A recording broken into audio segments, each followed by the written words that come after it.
आमच्यात पाण्याचा एकही थेंब नव्हता. तर झालं काय, सकाळ सकाळी सगळे कामं वगैरे लवकर आवरून घेतली. ही झोपलेली असते ना, तेव्हा सगळं काम वगैरे करून घेतलं मी.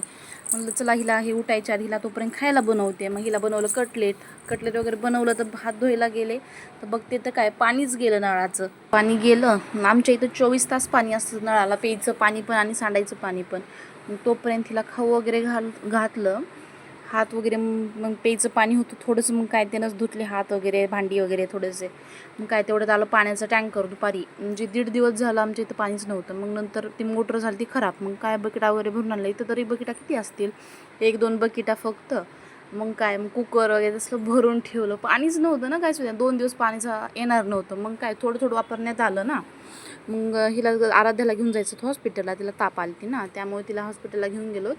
चेक वगैरे केलं, काही नाही नॉर्मल आहे म्हणले. मग काय ती इकडून इकडं खेळत होती. पाऊस आल्यामुळे आम्ही तिथंच अडकलतात. आणि हे आहे इथली टी बाग आहेत, हे टी गार्डन आहेत हे इथे. मग येताना मला पाऊस लागला होता. मग आलोत आम्ही घरी. बाय बाय, भेटूया पुढच्या ब्लॉगमध्ये. थँक्यू.